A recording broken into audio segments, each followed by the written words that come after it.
Assalamualaikum warahmatullahi wabarakatuh, sahabatku para petani sawit, apa kabar? Semoga kalian selalu dalam keadaan sehat walafiat dan selalu dalam lindungan Tuhan Yang Maha Kuasa. Dan saya doakan semoga teman-teman menjadi petani sawit yang sukses, yang memiliki banyak kebun dengan hasil produktivitas yang lumayan cukup tinggi, amin. Teman-teman, kegiatan saya hari ini, saya survei ke kebun paman saya yang pada waktu itu beli benihnya juga serempak dengan saya, barengan dengan varietas yang sama dan masa tanamnya juga sama, yaitu BL1 Lonsum. Dan penampakannya ya bisa saya bedakan bahwa lebih baik punya saya ya, seperti itulah kira-kira sederhananya. Dengan demikian berarti apa yang saya lakukan selama ini lumayan cukup sukses untuk memacu laju pertumbuhan dari kelapa sawit saya.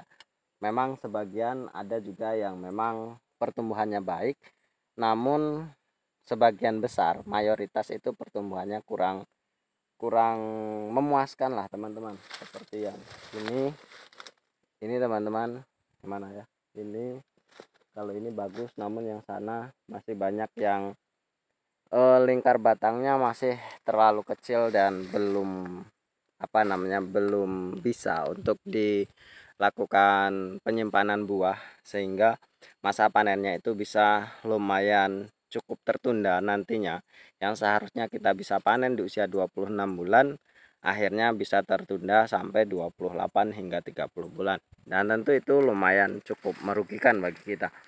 Nah, pada video kali ini saya akan sharing teman-teman, apa sih yang saya lakukan sehingga pertumbuhan sawit saya itu lumayan cukup menggembirakan bagi saya ya. Saya yang lihat langsung, saya bisa membedakan, dan tentu semoga ini sedikit tidaknya bermanfaat lah untuk teman-teman sebagai bahan pertimbangan dan bahan perbandingan dalam tata laksana berkebun kelapa sawit. Meskipun ya mungkin banyak omon-omonnya, tapi ya siapa tahu sih bisa menjadi perbandingan itu saja. Jadi teman-teman, yang saya lakukan di kebun saya, ya teman-teman bisa lihat VT-nya di dalam channel ini. Seperti apa sih perkembangan sawit saya, silahkan lihat saja di VT-VT saya sebelumnya yang saya review kebun saya yang BL1 Lonsum yang usia sekarang 19 bulan dan 1 bulan lagi terakhir kastrasi. Jadi saya selalu sarankan bahwa kita menanam sawit harus memang tahu konsepnya teman-teman. Konsepnya apa? Ya, konsep dasar dari menanam kelapa sawit adalah memupuk. Terlebih atau tidak mengenyampingkan masalah benih ya. Tapi dalam perawatan pupuk adalah hal yang paling penting yang harus kita lakukan dalam tata laksana berkebun kelapa sawit. Ada istilah umum yang sering kita dengar bahwa menanam sawit tanpa dilakukan pemupukan hasilnya bisa nol besar. Hal itu memang benar teman-teman, karena pemupukan dalam berkebun kelapa sawit lumayan cukup signifikan efeknya terhadap laju pertumbuhan kelapa sawit, terutama ya pupuk-pupuk kimia, organik dan lain sebagainya. Tentu kita harus paham betul bagaimana tata laksana berkebun kelapa sawit yang benar, terutama dalam hal pemupukan. Nah, saya selalu sarankan bahwa yang selalu saya tanamkan dalam diri saya harus melakukan pemupukan secara rutin teman-teman. Jadi disiplin dalam pemupukan itu adalah hal yang pokok yang saya tanamkan dalam diri saya, dalam mindset saya. Meskipun saya harus melakukannya dengan dosis yang kecil. Itu yang selalu saya sarankan.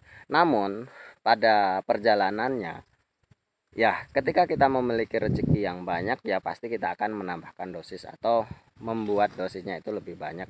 Itu biasanya terpacu teman-teman, atau bisa dikatakan kita itu kecanduan untuk melakukan pemupukan. Memang awalnya sedikit-sedikit, kemudian setelah melihat laju pertumbuhan sawit kita itu lumayan cukup baik, maka kita akan terpacu untuk menambah dosis itu secara tanpa kita sadari. Seperti itulah teman-teman. Jadi pupuk apa sih yang saya gunakan?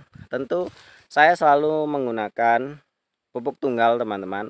Bukan saya tidak menganjurkan menggunakan pupuk NPK atau hal lain sebagainya, namun saya sih merasa lebih nyaman dan lebih puas dengan menggunakan pupuk tunggal. Apakah pupuk NPK atau pupuk majemuk itu tidak bagus? Saya rasa bagus-bagus saja teman-teman. semua pupuk yang memang direkomendasikan untuk tanaman kelapa sawit semuanya bagus. Yang tidak bagus itu tidak melakukan pemupukan sama sekali. Atau melakukan pemupukan hanya 1 tahun sekali. Tentu itu ya bisa dikatakan nanti pertumbuhan sawit kita akan lumayan lebih terhambat.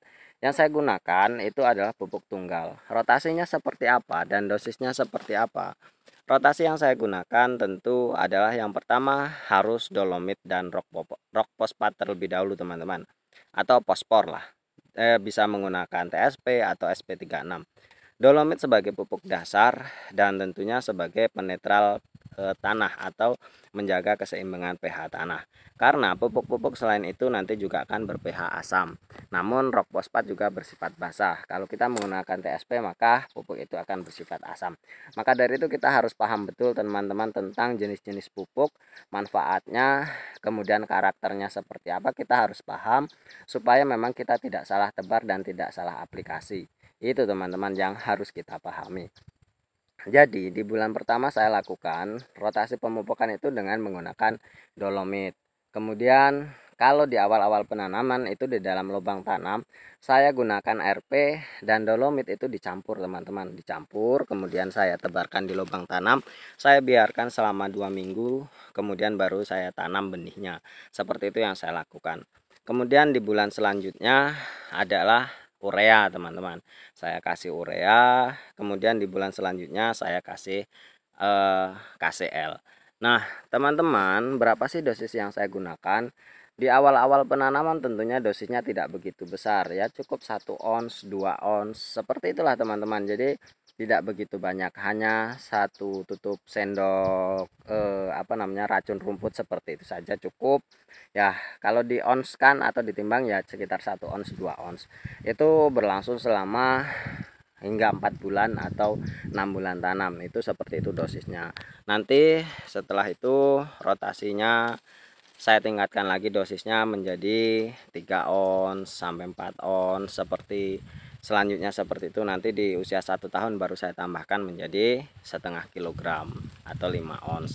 Dan setelah hampir usia 1 tahun setengah, mungkin kalau saya punya rezeki ya saya naikkan lagi menjadi 1 kilogram. Namun kalau tidak ada ya setengah kilogram pun itu sudah lumayan cukup baik untuk melakukan pemupukan. Yang penting dilakukan secara rutin per setiap bulannya teman-teman. Rotasinya ya tadi itu tadi dolomit, kemudian RP, kemudian urea, KCL. Dolomit, RP, urea, KCL. Nah, dosis apa yang perlu dibesarkan ketika masa TBM? Saya rasa adalah urea teman-teman atau nitrogen. Itu lumayan cukup membantu untuk laju pertumbuhan dari kelapa sawit itu sendiri. Nanti kalau sudah TM baru kita genjot dengan menggunakan KCL. KCL-nya dilebihi dosisnya ketimbang dari urea ataupun hal yang lainnya. Itu teman-teman, karena KCL lumayan berfungsi untuk membuat buah itu semakin besar dan semakin berat. Karena kalau sudah TM yang kita kejar itu adalah besar janjangan dan berat janjangan. Itu teman-teman. Dan tentunya kita juga inginkan bahwa kelapa sawit kita itu memiliki produktivitas yang tinggi dengan catatan bahwa kita melakukan pemupukan secara rutin dan dengan dosis yang tepat. Itu teman-teman. Mungkin hanya ini teman-teman, semoga bermanfaat. Terima kasih atas perhatiannya. Wassalamualaikum warahmatullahi wabarakatuh.